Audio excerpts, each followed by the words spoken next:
you're going for an expired domain. What do you do, right? So one of the first things, and this makes it really hard, is I really love Majestic, this Majestic metric, and you don't have to use Spamzilla. You can use whatever you want. I'm just saying. But one of the first things that I'm going to do is I want to at least make sure that the topics, right?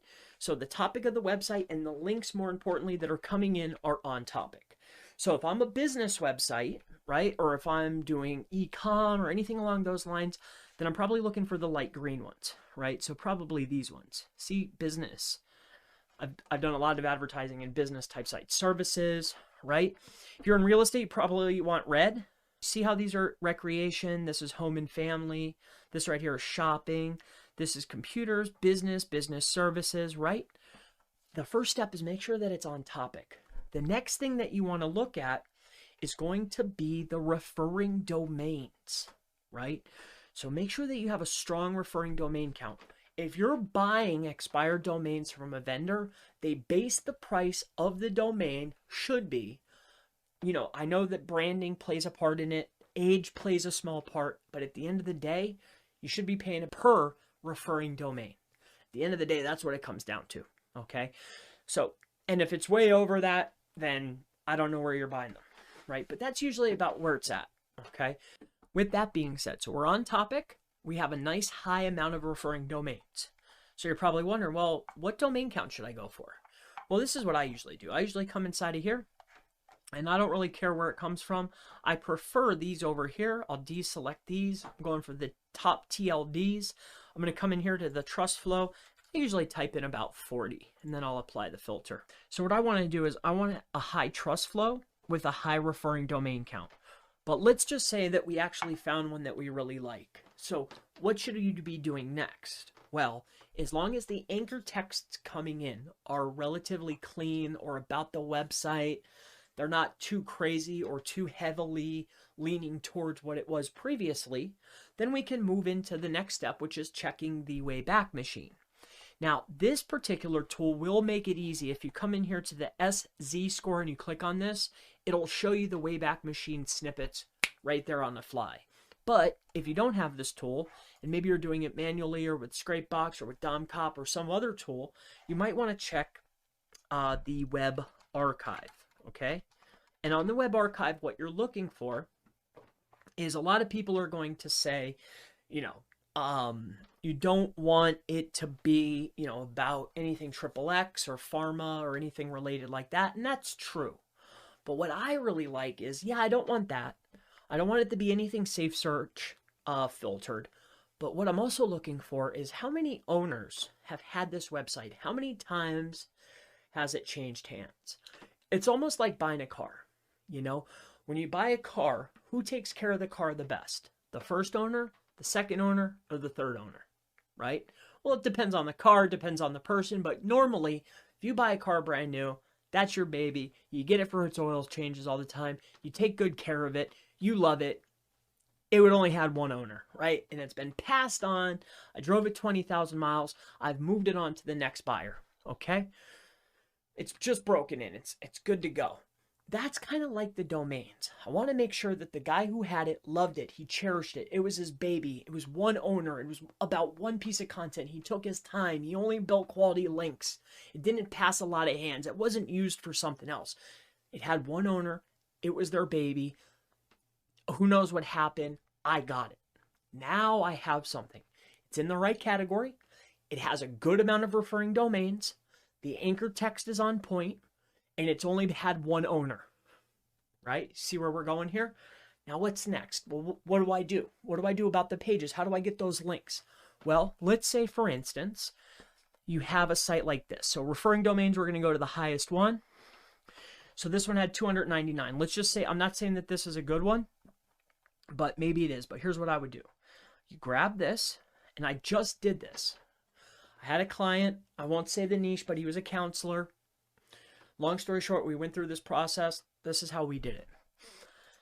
I've done this, I don't know, probably 80 times. All right. In the last, so we started since January, 80 times at least. Definitely 80 times since January. All right. So I've had quite a bit of practice at this. And that was just this year. But the next step is this. So say you want this page, you've done all those past checks that we just talked about. The next thing is you go over here to the domain overview inside SEMrush. This is the tool that I like to use for this. But here, we'll go in here to backlink analytics. Let me just make sure it should be on that first page. It might be on this page. Here we are. All right. Depending on how you set up your tool, you can move this. But anyway, this is what you're looking for. See your top pages here? These are the pages that you want to recreate. Okay. So if you take a look at this, you can see here that this is the HTTP, HTTPS. So you're going to forward the HTTP to the HTTPS. So you'll initiate that first 301. So, okay, we got those. And then our next best pages, you want to rebuild them. Now, when I say rebuild them when we're first in, you recreate from the existing site. You have to re-theme the same amount of pages. So if I build 3 that were previously there, I want to build out 3 more on new URLs, right? Same website.com/new URL, new URL, new URL. The same amount of what I'm previously building. I'm re-theming, okay?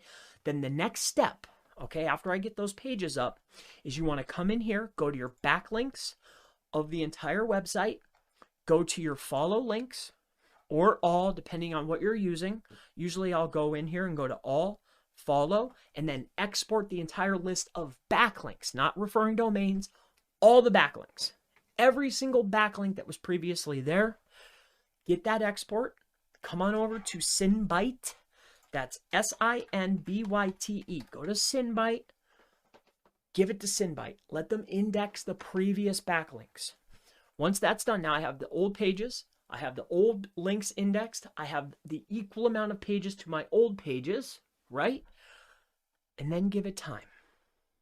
Just give it time. Now, once your link report comes back, you have one job to do and one job only. You need to create one more page. Just one more. And what you want to know is after all those links are crawled, after you start getting your first initial traffic from the previous pages and the new pages, right? Your first trickle of traffic, all the links have been indexed, you got your link report back, you want to create one page. And what you want to know is, does that page instantly index? Does that page instantly show up? And if the answer is yes, now you can move forward. If the answer is no, get rid of the domain. Well, at least for whatever you're about to do. Because if that page doesn't instantly index for some weird keyword, right now, like a hard term, but something you're going for that's a low volume, does it at least show up in the top 50 results? Does it at least show up in the top 3 pages? Like, remember, you've built out this last page. All the links are there.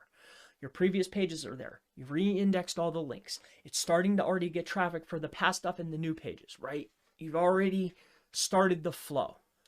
Now you've created one good page and you want to know, does Google reward this site? More importantly, also this page. The answer is yes, then keep building on the site. All right. I don't generally recommend just 301ing the whole site. You know, the days of that, does it work? It's hit or miss. It's 50-50. And you don't want to just buy a site randomly off Spamzilla that a million people looked at, right? Like, it's clearly been indexed. Google clearly knows that that site's down. You probably want to find it from somebody private that's had the site parked or something like that, or it's up on a network, like it's not publicly known. It's got a lot of referring domains. It fits your category. It's a high quality site, right? You don't want to just take that though and 301 the whole thing over because you're not 100% sure you don't know what happened to that site.